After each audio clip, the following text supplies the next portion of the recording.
This is really kind of an important part of Fresno's history because this was the main artery to come into the downtown Fresno. And this is a 1901 map of Fresno. And I blew it up to the section there that shows where the railroad is. The railroad came right as it is today, right in the back here. So people who were coming to Fresno would get off the train and they would be right here in the heart of downtown Fresno. And this was Mariposa Street. We're going to go ahead and switch to here. And this is what it looked like in 1875 at the very, very beginning of Fresno's history. And the courthouse was basically in the same area as you see the courthouse today. It was actually located behind the courthouse that we see today. But that's what the view looked like when we were just a kind of a dusty little western town back then. This is about around 1900. And there are a number of different exclusive buildings. Now it's very difficult to get around here today since they're doing so much work in this area. But I wanted you to see, I mean, basically if you stand there, that is the view that you have seen during that time. And this is again where people came down and did their shopping. There were wonderful banks. We had, let's see here, the Farmers Bank site where that Executive Plaza is, that brick building is the, let's see, actually, sorry, the Temple Bar Building. I'll talk about that first. Okay. The Temple Bar Building was where basically that building is today, the Fresno Office of Education, County Office of Education building. That's where the Temple Bar Building was. That was built in 1889. It was acquired in 1891 by O.J. Woodward. He was the president of the First National Bank. And it was named to attract members of the legal profession. They were, of course, right across from the courthouse. There were attorneys on the second floor. The third floor was a rooming house. It was the Webster's Brothers store from 1889 to 1912. It remained in the Woodward family until 1962. It was bought by the redevelopment agency with the city of Fresno around the mid-1960s, and then it was raised and just became a parking lot for some time. And now, of course, it's the Fresno County Office of Ed. So again, a fantastic building, the Temple Bar Building on that corner. For many, many years, you could see that from the courthouse. So if we turn the pages there, also some significant buildings. This is the First National Bank. The First National Bank was basically where those the parking lot or the ramp is in that location today. And then right across from it, again with that plaza building there, was the Farmers Bank. And again, just beautiful, beautiful, gorgeous buildings. And this is what people saw when they first came into Fresno, these wonderful Victorian buildings that no longer exist, unfortunately. Now, we're also in an area where it's quite significant in terms of what was built here. The Grand Central Hotel was built in this area, and this now today is known as the Mariposa Plaza, so it's just an empty lot. But Fulton Berry, he was a real estate developer. There's a picture of him, and he was a Fresno booster too. He's really, he talked up Fresno, went to San Francisco a lot. He was really well known in the area. He purchased the Grand Central Hotel from a John Williams who had built it in 1883. So he only had it for a year, and then Fulton Berry bought it in 1884. And he would ride in San Francisco's parade on a white horse, dressed like this. He was, again, quite a character. And after he died, J Street was named Fulton Street. This was called J Street for all those years. It was renamed Fulton in his honor. And a little story about him. In 1910, his daughter, Maud Lillian Berry, performed in the Rich Mr. Hoggenheimer at the Barton Opera House, the one that was just down the street there. The next evening, her father died. Fulton Berry died. When his coffin was carried from the Elks Lodge to the sidewalk, a brass band proceeded down Tulare Street to J, that's here, playing such tunes as "There'll Be a Hot Time in the Old Town Tonight."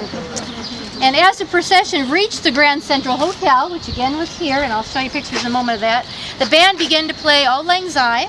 A beer wagon dispensed drinks to the mourners, and the marchers proceeded to the cemetery with the band playing Stars and Stripes Forever.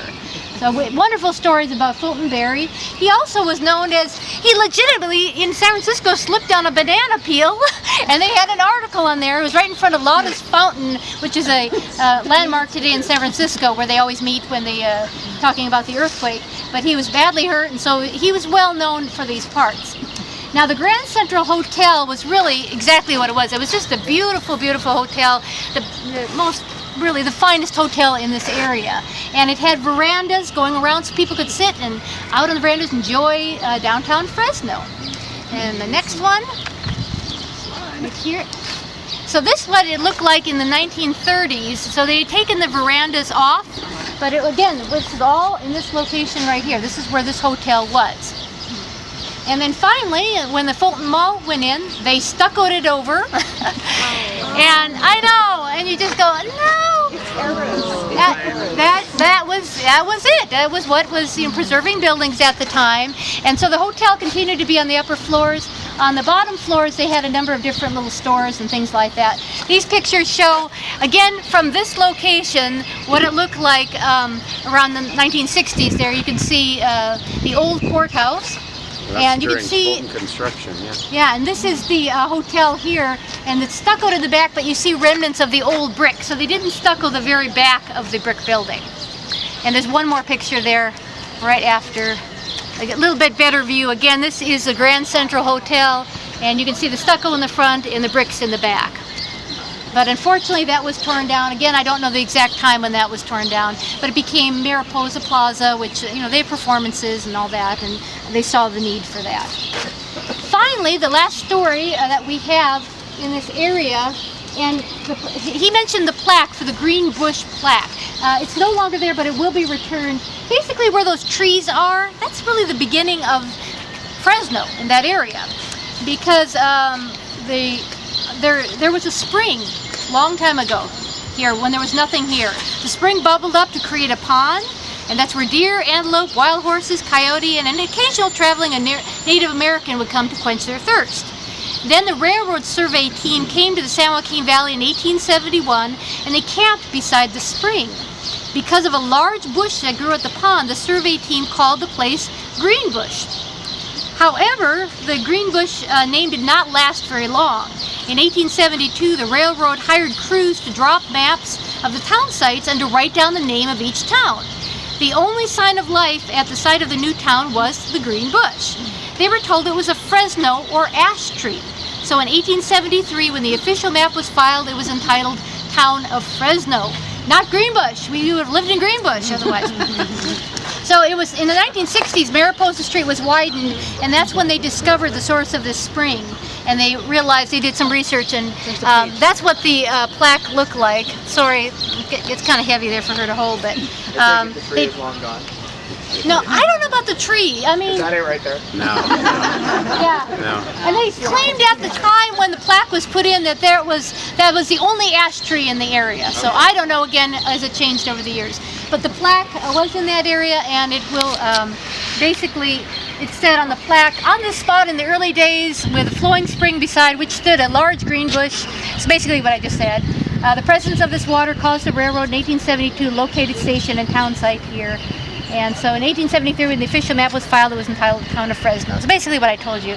But so that will be reinstalled right there. So that's the beginning of Fresno right there in that area. So this is really quite a significant area that you're standing in today. I've also read something about it's a historical site and free speech in the 1800s, like workers' rights or something like that. That's one of the free speech movement sites, yes.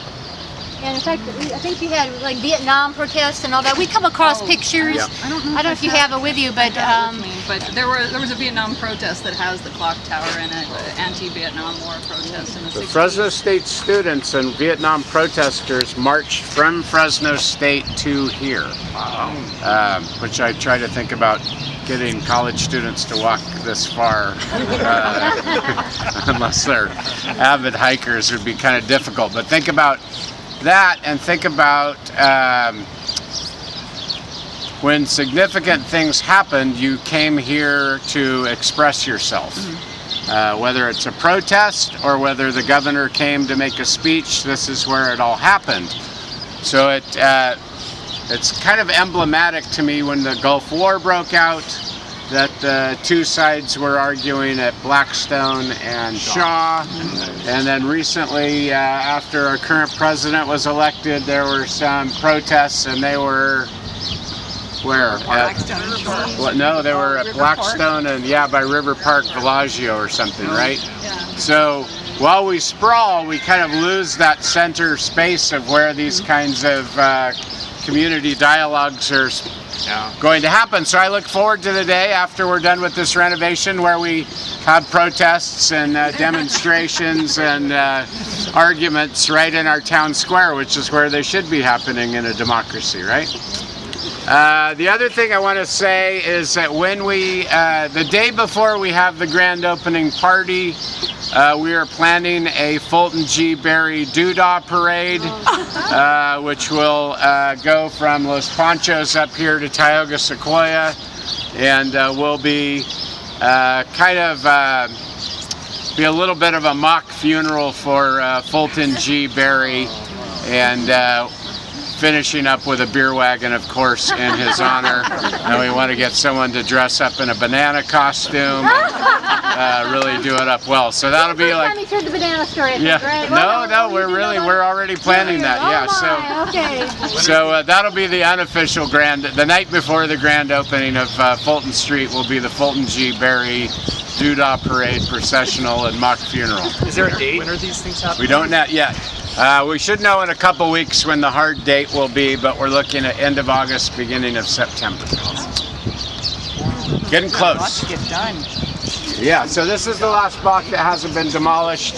Once the demolition is done, then they know how quickly they can put it together, but until they do the demolition, they're not quite sure what's underground. So every block they've discovered basements that they didn't know about, and some old utility vaults and things like that. So once we have that in 2 at the most 3 weeks, you'll start hearing a date for the grand reopening party. Found any tunnels from Chinatown? We haven't found any tunnels. We've had a lot of trolley tracks. On Merced Street there was a 110-year-old sewer line that no one had ever quite seen the design. It was a sewer line with like a half circle attached on top of it that was the flood control line, which could be a problem if the sewer backed up. And there were cracks that could have gone into the flood control system. So interesting stuff like that. But it's mostly been interesting to me that we did ground penetrating radar and that we're still discovering all this stuff underground that we didn't know about. So you think about all the utilities that have been laid over all these layers of development that have been here, and so it's still a discovery process.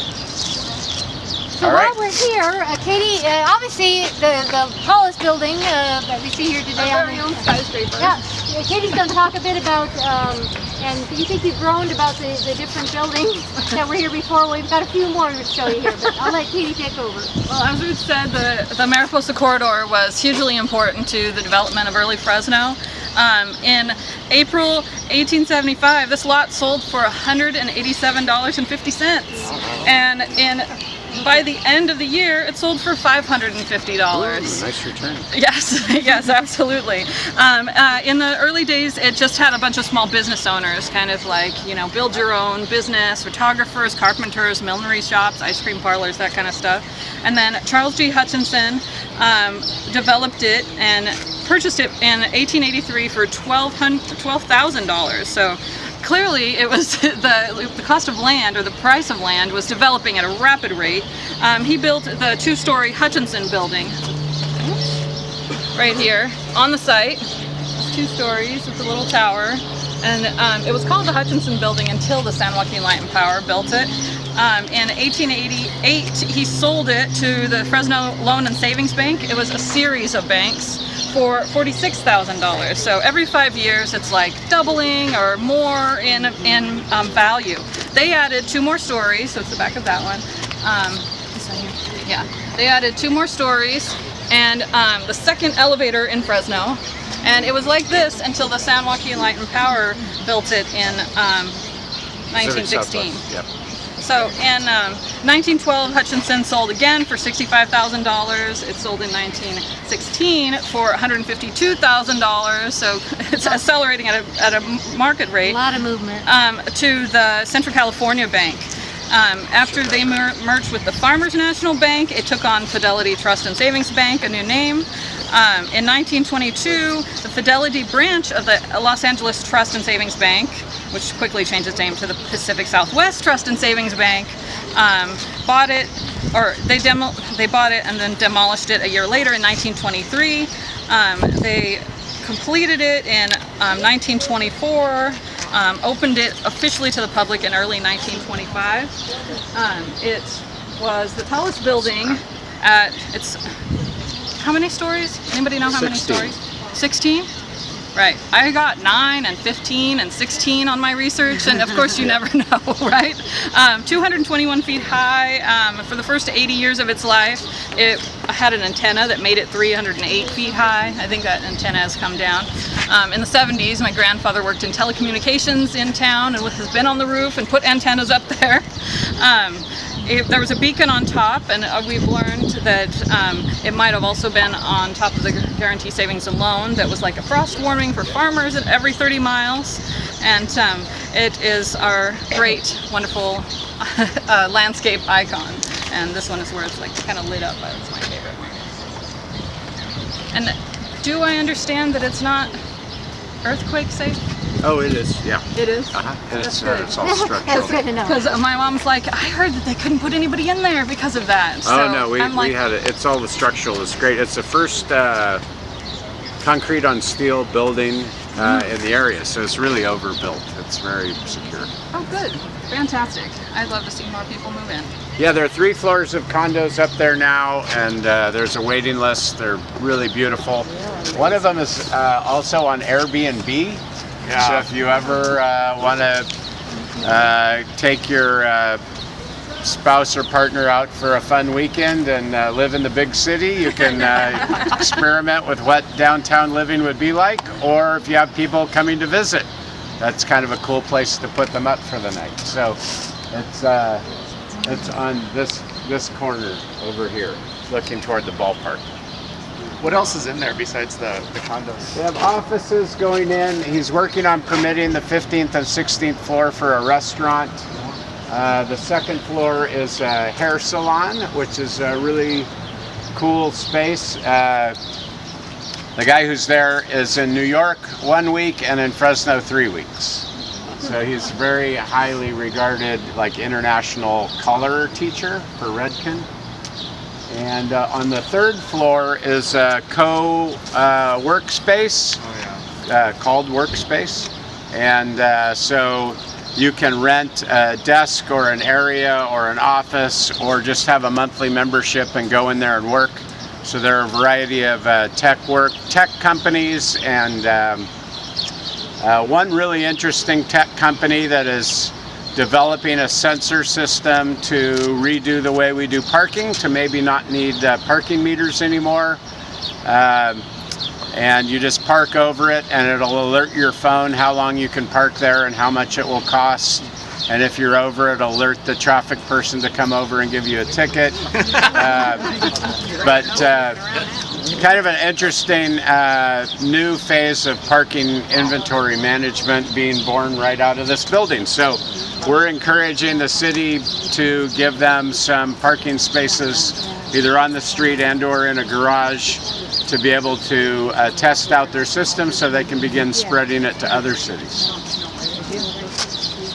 One other thing that I forgot to tell you is Edwin Eaton remembers that a cross was lit up just like the Empire State Building in it during Easter week. So it was really the local skyscraper, you know, they played with the lights. It's kind of a cool idea. I'd love to see something done with the lights these days. Yeah. And now we can move along. All right. Is this the final place, the clock tower? Is it going to The clock tower